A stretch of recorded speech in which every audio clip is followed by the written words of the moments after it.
පුංචි කොල්ලව මහාන කළා. මහාන කරලා දැන් ඔන්න විමල් අපි නොදන්න කතාවක්. කොණ්ඩේ කපනකොටම රහත් වුණා. ඒකට කියනවා බණ්ඩු කර්මය කියලා. කොණ්ඩේ කපනකොටම රහත් වුණා. මහාන කළා. අද මහාන කළේ පහවදා අම්මා බලන්න යනවා. ඒ යනකොට තමයි සිරිමෙඳුළු කවුරුන් දැක්කේ. ඊයේ මහාන වුණ පොඩි හඳුරනවා. රජුරන්ගේ හිත වෙනස් වුණා. මාලිගාවට ගෙන්න ගත්තා. කැමැති තැන කසුම් ගන්නට කිව්වා. මේන් සිංහාසනෙට වඩිනවා. සිංහාසනේ උසයි හාමුදුරු පොඩි. රජුරු හිතුවා ආපු පළවෙනි දවසේම මේ රාජ්‍ය ඇල්ලුවා මේ පොඩි හාමුදුරු. උස්සලා තිබ්බා. බණ ටිකක් කියන්නකෝ කිව්වා. ලස්සනට අප්‍රමාද වර්ගයෙන් බණ කිව්වා. බණ කිව්වට පස්සේ කිව්වා ස්වාමීනි දැන් ආසාව වැඩි හිතට. පොඩි හාමුදුරන්ට ආස හිතෙනවා. ඔබ වහන්සේට හිට ඉඳලා පාත්‍ර 8ක් මේ දානෙ දෙනවා කිව්වා. බලන්න බුද්ධ ශාසනය කියන්නේ ඊයේ මහණෝනේ කිව්වා. එහෙනම් ඒ පාත්‍ර 8 මම මහාන කරපු ගුරු හාමුදුරන්ට උපාධ්‍යයන් වහන්සේට කිව්වා. ඊට පස්සේ කිව්වා නෑ තව පාත්‍ර 8ක් දෙන්නම් දානේ. එහෙනම් ඒ පාත්‍ර 8 මට බණ උගන්වන්න මගේ ගුරු හාමුදුරන්ට කිව්වා. ආචාර්ය ගෞරවය උපදින හැටි. ඊට පස්සේ කිව්වා තව පාත්‍ර 8ක් දෙනවා කිව්වා. ඊට පස්සේ කිව්වා ඒ පාත්‍ර 8 මාත් එක්ක ඉන්න සබ්‍රහ්මචාරීන් වහන්සේලාට කිව්වා. තව පාත්‍ර 8ක් දෙන්නම් කිව්වා. නිහඬ වුණා. දැන් පාත්‍ර කීයද? 32යි. පහවද උදේ 30 දෙනමක් රහතන් වහන්සේලා සමග රජගෙදරට දානට වඩිනවා. සංසාර පුරුද්ද. ඇයි මේ සංසාර පුරුද්ද? කලින් ජීවිතේ සහෝදරයෝ කොහොම මේ සහෝදරයෝ උනේ? අයියයි මල්ලිලා දෙන්නයි. මී පැණි විකුණනවා. ඊට පස්සේ පසේ බුදුරජාණන් වහන්සේ නමකට පැණි ඕන වෙලා. ඒ පසේ බුදුරජාණන් වහන්සේ පැණි හොයාගෙන ආවා. ඊට පස්සේ පින්දපාතේ වඩිනකොට කෙල්ලෙක් ඇහුවා වතුර ගෙනියන්න ආපු කෙල්ලෙක්. මොකද ස්වාමීනි අවේලාවේ පින්දපාත වැඩි හවහා කරේ මේ. ඊට පස්සේ කිව්වා මී පැණි ඕන වෙලා බෙහෙතකට. ආන්න ස්වාමීනි අර හරිය මේ පැණි විකුණනවා. කෙලින් අත දික්කොලා. ඒ අයියන්ඩේ නම් හරි හොඳයි කිව්වා. ඊට පස්සේ ගියා යනකොට මල්ලි ඉන්නවා. උන්වහන්සේ දැකලා පැහැදිලා පැණි පූජා කළා. මෝන ලස්සනයි පසේ බුදුරජාණන් වහන්සේ. මොහ මණ්ඩල. පාත්‍රයෙන් පැණි වැක්කිරෙනකල් පූජා කළා. සතුටුයි. ඒතර රජකමනේ හිතේ වැඩ කරන්නේ මං කියවේකනේ ධර්මයේ නැති ලෝකේ රාජ්‍යකමට ආසයි කියලා. මේ මුළු දඹදිවටම ඉතිරි පැතිරි ගිය ආනුභාවකින් රජ වේවා කියලා පැතුවා. ඊට පස්සේ කෙල්ල පාරේ හිටියා.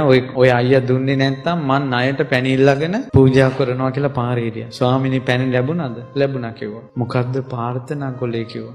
රජ වෙන්න පැතුවා කිව්වා. ස්වාමීනි පැණි තියෙන දිශාවට අත දික් කරපු පිණින් ඒ රජතුමාගේ බිසව වේවා කිව්වා. අහක ඉඳලා ප්‍රාර්ථනා. ඊට පස්සේ අයියලා දෙන්න ආවා. ඇවිල්ලා කිව්වා මේ කිව්වා අයියේ අද ශ්‍රමණයන් වහන්සේ ශ්‍රමණය කොහෙද බං මෙහෙ කොයි හරි මේ රොඩි කොල්ලෙක් එන්නේ නැති සිවුරක් දාගෙන රොඩි ගමටම දානවා කිව්වා මං හිටියානම්. අනේ අනිත් එකනකෝ අනේ මං හිටියානම් කරදිය වැරල්ලෙන් එහා පැත්තට දාන්නේ කිව්වා. එහෙම කියන්න එපා. සන්තින්ද්‍රියා සන්ත මානසා ඔක්කිට චක්කු මිත බහනේ ඉඳුරන් සංවරයි. උන්වහන්සේ හරි ගුණවත් කියලා ගුණ කිව්වා. පැහැදුනා නේ සාදු සාදු එනං හරි කියලා. අර ඉතිරෙන්ට පැණි පූජා කරපු කෙනා ඉතිරි පැතිරි ගිය බලයකින් ධර්මාශෝක කියලා රජ වුණා. කෙලින්ම අත දික් කළානේ. අන්න රජ කුමාරිකාවක් ඉපදුනා. මේ සන්දි නෑ. මෙහෙම පේන්නේ නෑ. අත කෙලින්ම තියෙනවා ගානට. මෙහෙම නමන්න පුළුවන්. මේ හන්දි පේන්නේ නෑ. අසන්දි මිත්‍රා. බිසෝ වුණා. ඊට පස්සේ කිව්වනේ රොඩි ගමකට දානවා කියලා.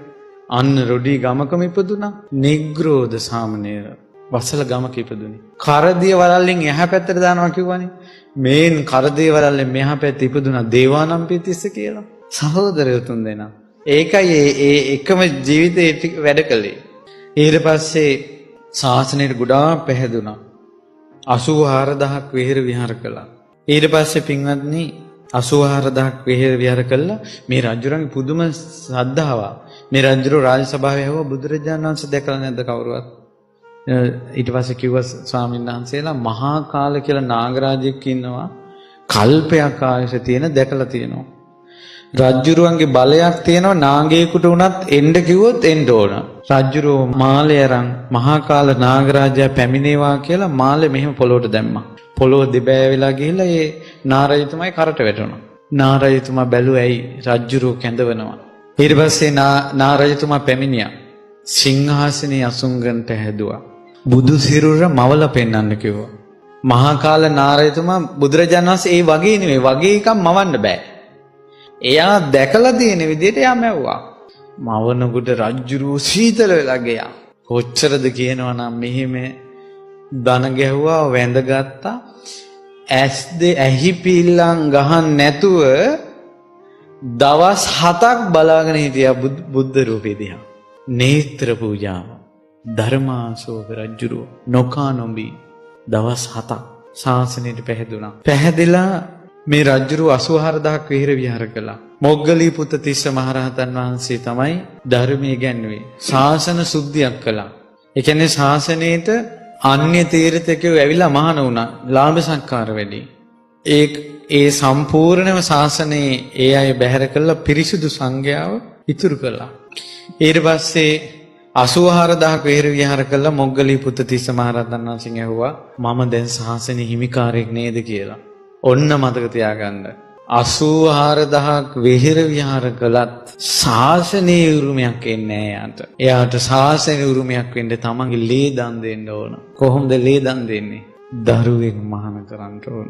කෝටි ගණන් වියදම් කරන්න පුළුවන්. දරුවෙක් දෙන්න බෑ. ශාසනීය උරුමයක් එන්නේ එතකොට. ළඟ හිටපු දරුවෝ දෙන්න දිහා බැලුවා. අවුරුදු 20යි මහින්ද කුමාරයා. අවුරුදු 18යි සංඝමිත්‍රා. ඊට කලින් ධර්මාශෝක රජුගේ මල්ලි තිස්ස කුමාරයාත් මහාන වුණා බුද්ධ ශාසනයේ. ඒව ගැන හිතලා මහින්ද කුමාරයා මහාන වෙන්න ආසාවෙන් හිටියේ. ආසාවෙන් ඉඳලා තාත්තා මූණ බලපු ගමම කිව්වා අපි පැවිදි වෙනවා කියලා. මහාන කරලා උපසම්පදා කරනකොට උපසම්පදා කරද්දී තමයි මිහිඳු ස්වාමීන් වහන්සේ අරහත්ත්වයට පත් උනේ. උපසම්පදා කරද්දී උපසම්පදා මාලකයේ විනය කර්මකේ විනය වාක්‍ය කියද්දී තමයි රහත් උනේ මිහිඳු මහරහතන් වහන්සේ. මහාන වෙලා සති දෙකකින් සංඝමිත්‍රාවන් අරහත්ත්වයට පත් වුණා. ශාසනීය උරුමකාරයෝ. ඊට පස්සේ අවුරුදු 3ක් ඇතුළත මුළු ශාසනයම මතක තියාගත්ත මිහිඳු මහරහතන් වහන්සේ. බුද්ධ ශාසනය මතකයි. මිහිඳු මහරහතන් වහන්සේට ළඟ ඉඳලා බණ උගන්වන්නේ මොග්ගලී පුත් තිස්ස මහරහතන් වහන්සේ. ධර්ම සංගායනාවක් කළා. රටවල් 9කට ධර්මයේ ප්‍රචාරය කරන්නට රජුරෝ කල්පනා කළා. ඊට පස්සේ පින්වත්නි රටවල් 9කට ධර්මයේ ප්‍රචාරය කරන්න හදද්දී ලංකාවට වෙන්ුනේ මිහිඳු මහරහතන් වහන්සේ. ඊළඟට ඉත්තිය උත්තිය සම්බල බද්දසාල. ඊට පස්සේ මේ ශ්‍රාවණ වහන්සේලා 4 නම රහතන් වහන්සේලා. මේ 4 නමම ඒ වෙනකොට මුළු බුද්ධ ශාසනය මතක තියාගෙන හිටපු මොග්ගලී පුත් තිස්ස මහරහතන් වහන්සේ ළඟම පුහුණු වෙච්ච අය. මේක විශේෂයක්. ඊට පස්සේ ධර්ම දූතසේ වෙන්න හදනකොට සංඝමිත්‍රාවන්ගේ පුතෙක් මහාන වෙලා. සුමන රහතන් වහන්සේ නම. මාමා මිහිඳු මහරහතන් වහන්සේ ළඟට කිව්වා මාවත් කැටුව යනවද? අවසර ලැබුණා. සාංචියට එනකොට සාංචියට මිහිඳු මහරහතන් වහන්සේ දැක්කා මිහිඳු මහරහතන් වහන්සේගේ වචනේ අහන කෙනා තවම බිහි වෙලා නැහැ. මිහිඳු මහරහතන් වහන්සේට දිවසින් පෙනුණා මිහිඳු මහරහතන් වහන්සේ බුද්ධ කාලේ හිටපු කෙනෙක්. බුදුරජාණන් වහන්සේ ජීවමාන කාලේ බ්‍රාහ්මණේ පිංගියානේ. මට මතක හැටියට. ඒතර ජානුශ්‍රෝණි කියලා බමුණෙක් එක්ක බණ අහන්න ගියා. ඒ ජානුශ්‍රෝණි කියන බමුණා තවම ඉන්නවා රජකුමාරයෙක් වෙලා මොටසිව රජුරන්ගේ පුතා දේවානම්පියතිස්ස. එකට ඒ කාලේ බණ අහන්න ගියාය. ඒ කාලේ එදා බණ අහන්න යනකොට බුදුරජාණන් වහන්සේ දේශනා කළේ චුල්ලහත්තිපදෝපම සූත්‍රය. ඒකයි ඉස්සෙල්ලාම චුල්ලහත්තිපදෝපම සූත්‍රය වදාළේ. කලින් අහපේව නිසා ඇඟ හිරිවැටලා යනවා ඒ වහනකොට. ඊට පස්සේ ඒ රජුරෝ රජ වෙනකල් සාංචියට ආවා අම්මා හිටපු පැත්ත. දකුණු ඉන්දියාවේ මට මතක හැටියට දෙමළෙන් බණ කිව්වේ.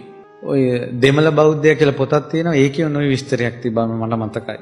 එතකොට මිහිඳු මහරහතන් වහන්සේගේ මෑණියන්ගේ සහෝදරයෙක්ගේ පුතෙක් හිටිය අවුරුදු 16ක කුමාරයෙක් බණ්ඩුක කියලා.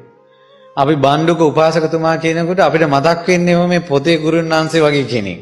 එහෙම නෑ අවුරුදු 16ක කොල්ලෙක් රාජ කුමාරයෙක්. ඒ බණ්ඩුක තෙරුවන් සරණ ගිය කෙනාට පාවිච්චි කරු වචනේ උපාසක. ඒ බණ්ඩුක උපාසකතුමා මිහිඳු මහරහතන් වහන්සේගෙන් බණ අහලා අනාගාමී වුණා. ඉරිදිත් එක්ක. ඊට පස්සේ කිව්වා මාවත් කැටුව යනවද? අවසර ලැබුණා. පැවිදි වෙන්න ඕන කිව්වා. ටිකක් ඉන්න කිව්වා. ඇයි එයා පැවිදි කරන හැටි ලංකාවේ මිනිස්සුන්ට පෙන්වන්න පුළුවන්. මහාන කරන හැටි. ගෙන්නගෙන ගියොත්. ඒකයි. ඊට පස්සේ මිහිඳු මහරහතන් වහන්සේ පොසොන් පෝය දවසක අම්බස්තලයට වැඩම කළා. මේ මිහි මඩල සැනසෙලා ගියා. ඒ පොසොන් පොයේ දවසක වැඩලා දේවානම්පියතිස්ස රජුරුවන් මෝදඩේ මේ ගිය වෙලාව විස්තර ගොඩක් කියන්න ඕනේ නැනේ දන්නවනේ. බෝවරුණට එන්න ඕනේ ඒකයි. ඊට පස්සේ රජගෙදර දහම් ධර්මයේ දේශනා කළා. මට මතක හැටියට දවස් 7ට සෝතාපන්න සකදාගාමී ආදී මාර්ගඵලලාභීන් 8500ක් බිහි වුණා. දවසට 1000ක්වත් මාර්ගඵල ලබනවා. මිහිඳු මහරහතන් වහන්සේ බණ කියනකොට දවසට 1000ක්වත් මාර්ගඵල ලබනවා. සිංහල කොල්ලෝ සිංහල කතා කරන හෙළබස දන්න. මිහිඳු මහරහතන් වහන්සේ අර්ථ ධම්ම නිරුත්ති පටිභාන කියන සිව් පිළිඹියාපත් රහතන් වහන්සේ නමක් ඕන භාෂාවකින් කතා කරනවා. ඒ මාගධ භාෂාව කතා කරව මිහිඳු මහරහතන් වහන්සේ සිංහල මිනිස්සුන්ගේ ඇඟ හිරිවැටලා යන වචන ටික දන්නවා. ඒක නිකම්ම ප්‍රගුණ වෙනවා. ඊට පස්සේ හොඳට ධර්මයේ දේශනා කළා. මනාව ධර්මයේ දේශනා කළා. චතුරාර්ය සත්‍ය ප්‍රකටකට ධර්මයේ දේශනා කළා. ඊට පස්සේ මිහිඳු මහරහතන් වහන්සේ දවසක් දානි වළඳලා ඒ මහා මේඝ වනය කියලා වනයක් තියෙනවා රජුරන්ගේ උයන. ඒ උයනට වැඩියා. උයනේ විවේකයෙන් ඉන්නවරු රජුරවන්ට ආස හිතුණා උයනක් පූජ කරන්න උද්‍යානයක් අසොක් කියන්නේ නැත්නම් ආරණ්‍යයකට වැඩ ඉන්න තැනක් සෙනසුනකට කැපයිද කියලා ඇහුවා. වේළුවනාරාමයෙන් පූජා කරපු කතාව දේශනා කළා. බණා හිටපු අනුලා දේවිය ඇතුළු 500ක් බිසෝරු සකදාගාමී වුණා.